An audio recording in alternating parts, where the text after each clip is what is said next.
Indonesia pada akhir tahun 1990-an adalah negeri yang tengah berguncang. Krisis moneter yang bermula dari Thailand pada Juli tahun 1997 dengan cepat merambat ke seluruh Asia Tenggara, termasuk Indonesia. Nilai tukar rupiah yang sebelumnya stabil di sekitar 2.000 per dolar, merosot drastis hingga mencapai belasan ribu rupiah per dolar Amerika. Harga-harga kebutuhan pokok melonjak, perusahaan-perusahaan gulung tikar, pengangguran meningkat tajam, dan rakyat kecil menjerit. Situasi ekonomi yang kian parah membuat kepercayaan terhadap pemerintahan Presiden Soeharto semakin merosot. Soeharto telah berkuasa selama lebih dari 3 dekade. Ia memimpin sejak 1966, menggantikan Presiden Soekarno, dan membangun kekuasaan Orde Baru yang berlandaskan militerisme dan sentralisasi. Selama bertahun-tahun, Orde Baru mempertahankan kekuasaannya melalui kontrol politik yang ketat,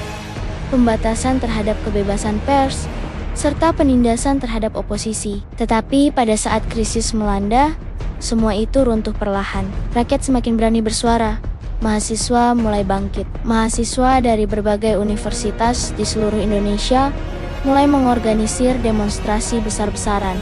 Mereka menuntut reformasi total, turunkan harga, hapus korupsi, kolusi, dan nepotisme, serta mendesak Presiden Soeharto untuk mundur. Di Jakarta, Universitas Indonesia, Universitas Atmajaya, Universitas Kristen Indonesia, Universitas Tarumanegara, hingga Universitas Trisakti, semua ikut bergerak. Kampus menjadi pusat perlawanan terhadap rezim Orde Baru. Universitas Trisakti yang berlokasi di Grogol, Jakarta Barat, dikenal sebagai kampus yang cukup tenang dan jarang terlibat konflik politik. Namun, situasi krisis membuat mahasiswa Trisakti tidak bisa lagi diam. Mereka bersatu dengan mahasiswa lain, menggelar aksi damai, dan menuntut perubahan. Pada tanggal 12 Mei 1998, ribuan mahasiswa Trisakti berkumpul di dalam kampus.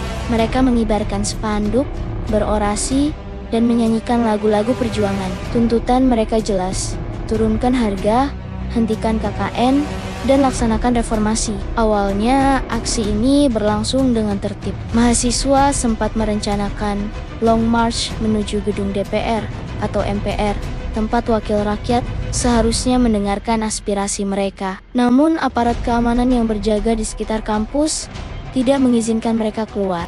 Aparat menutup akses jalan, memblokade gerakan mahasiswa, dan menekan mereka agar tetap berada di dalam lingkungan kampus. Menjelang sore, mahasiswa akhirnya kembali masuk ke area kampus setelah negosiasi dengan aparat. Mereka masih meneriakkan yel-yel, tetapi suasana relatif tenang. Beberapa mahasiswa duduk beristirahat, sebagian lain masih berorasi, sementara aparat berjaga di luar. Semua tampak terkendali, namun ketegangan tetap terasa di udara. Lalu, entah siapa yang memulai, letusan senjata terdengar. Suara tembakan memecah ketenangan sore itu. Awalnya terdengar seperti tembakan peringatan diarahkan ke udara, tetapi kemudian peluru tajam melesat ke arah mahasiswa. Kekacauan pun terjadi. Mahasiswa panik, berlarian ke segala arah, berteriak, bersembunyi di balik gedung, dan mencoba menyelamatkan diri. Namun, 4 mahasiswa muda tidak bisa menghindar dari peluru aparat. Mereka adalah Elang Mulia Lesmana, mahasiswa arsitektur berusia 20 tahun, Henry Owensi, mahasiswa ekonomi berusia 20 tahun, Heri Hartanto, mahasiswa teknik sipil berusia 21 tahun, dan Hafidin Royan, mahasiswa arsitektur berusia 21 tahun. Keempatnya gugur di dalam kampus, ditembak ketika hanya memperjuangkan aspirasi rakyat. Tewasnya mahasiswa Trisakti menyebar dengan cepat. Malam itu, berita mengenai 4 martir reformasi ini menjadi bahan pembicaraan di seluruh negeri. Rakyat marah, mahasiswa semakin berang, dan gerakan reformasi justru semakin menguat. Penembakan mahasiswa dianggap sebagai bukti nyata bahwa rezim Orde Baru sudah tidak punya legitimasi moral untuk memimpin bangsa ini. Ishak Harinia. Ribuan mahasiswa dari berbagai kampus lain bergabung dalam demonstrasi besar. Suasana Jakarta semakin panas. Kerusuhan besar terjadi di ibu kota pada 13-15 Mei tahun 1998. Pusat perbelanjaan dibakar, rumah dijarah, dan toko-toko dirusak. Banyak warga, terutama dari kalangan Tionghoa, menjadi korban kekerasan. Ribuan orang meninggal dalam kerusuhan ini, entah terjebak dalam gedung yang terbakar atau menjadi korban kekerasan massa. Situasi semakin tak terkendali. Tekanan terhadap Presiden Soeharto kian besar. Mahasiswa tidak berhenti bergerak. Gelombang protes terus terjadi di Senayan, di gedung DPR atau MPR, dan di seluruh penjuru negeri. Akhirnya, pada 21 Mei tahun 1998, Soeharto memutuskan untuk mundur setelah 32 tahun berkuasa. Ini jadi momen penting bagi Indonesia.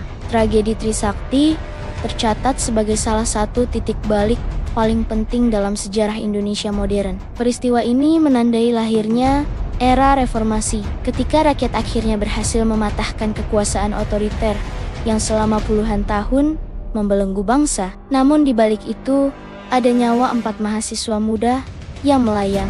Mereka adalah martir reformasi yang jasanya tidak boleh dilupakan. Sayangnya, hingga kini, kasus tragedi Trisakti belum pernah benar-benar tuntas. Komnas HAM telah menyelidiki peristiwa ini dan menyatakan bahwa tragedi tersebut merupakan pelanggaran HAM berat. Nama-nama jenderal dan perwira tinggi disebut, tetapi proses hukum tidak pernah sampai ke pengadilan yang adil. Berkali-kali kasus ini berhenti di Kejaksaan dan DPR. Para keluarga korban masih menunggu keadilan, masih menunggu agar kebenaran terungkap, dan agar para pelaku yang bertanggung jawab diadili. Tragedi Trisakti bukan hanya kisah tentang 4 mahasiswa yang gugur, tetapi juga tentang keberanian ribuan mahasiswa lain yang berani melawan, tentang rakyat yang akhirnya bersatu untuk mengatakan cukup, untuk menolak tirani, untuk menuntut masa depan yang lebih baik. Tragedi ini adalah pengingat bahwa kebebasan dan demokrasi yang kita nikmati hari ini lahir dari pengorbanan, dari air mata, dari darah para pejuang reformasi. Saudaraku, ketika kita melihat kembali sejarah ini, kita harus selalu ingat bahwa reformasi bukan hadiah, melainkan hasil perjuangan. Mahasiswa Trisakti adalah simbol perjuangan itu. Mereka telah menyalakan api yang tidak akan pernah padam. Dan karena itu, mari kita terus menjaga api itu tetap menyala. Jangan biarkan sejarah ini dilupakan. Jangan biarkan pengorbanan mereka sia-sia. Ingatlah bahwa masa depan bangsa ini ada di tangan kita semua. Jika kalian ingin kisah-kisah sejarah penting bangsa ini terus diceritakan, jangan lupa untuk like, komen, dan subscribe channel ini. Dukungan kalian adalah semangat bagi kami untuk terus menghadirkan kisah-kisah nyata yang membentuk perjalanan Indonesia.